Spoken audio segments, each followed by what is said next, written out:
गणेश जी ने बिना रुके लिखी थी महाभारत की कथा। गणेश जी को प्रथम देव माना गया है।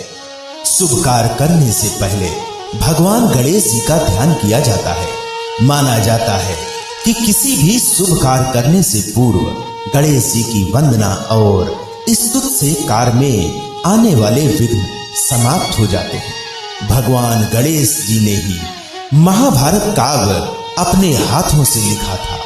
पौराणिक कथा के अनुसार विद्या के साथ साथ भगवान गणेश को लेखन कार्य का भी अधिपति माना गया है। गणेश जी को सभी देवी देवताओं में सबसे अधिक धैर्यवान माना गया है। उनका चित्त स्थिर और शांत बताया गया है। कैसी भी परिस्थिति हो वे अपना धैर्य नहीं खोते हैं। शांत भाव से अपने कार्य को करते रहते हैं। इसी कारण उनकी लेखन की शक्ति भी अद्वितीय मानी गई है। महर्षि वेदव्यास भगवान गणेश जी के इसी खूबी के चलते अति प्रभावित थे। जब महर्षि वेदव्यास ने महाभारत की रचना करने का मन बनाया तो उन्हें महाभारत जैसे महाकाव्य के लिए एक ऐसे लेखक की तलाश थी जो उनके कथन और विचारों को बिना बाधित किए लेखन कार्य करता रहे, क्योंकि बाधा आने पर विचारों की सतत प्रक्रिया प्रभावित हो सकती थी। महर्षि वेदव्यास ने सभी देवी देवताओं की क्षमताओं का अध्ययन किया, लेकिन वे संतुष्ट नहीं हुए। तब उन्हें भगवान गणेश जी का ध्यान आया।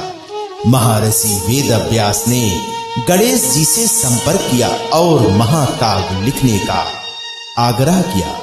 भगवान गणेश ने वेदव्यास जी के आग्रह को स्वीकार कर लिया, लेकिन एक शर्त उनके सम्मुख रख दी।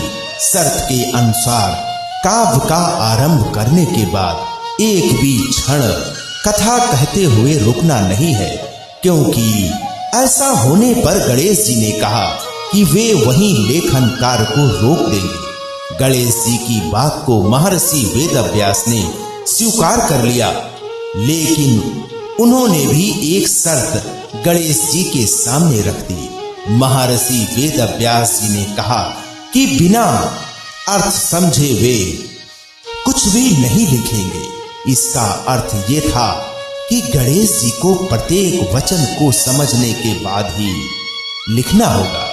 गणेश जी ने महर्षि वेदव्यास की इस शर्त को स्वीकार कर लिया। इसके बाद महाभारत महाकाव्य की रचना आरंभ हुई। कहा जाता है कि महाभारत के लेखन कार्य पूर्ण होने में 3 वर्ष का समय लगा। इन 3 वर्षों में गणेश जी ने एक बार भी महर्षि वेदव्यास जी को एक पल के लिए भी नहीं रोका। वहीं महर्षि ने भी अपनी शर्त पूरी की। इस तरह से महाभारत पूर्ण हुआ।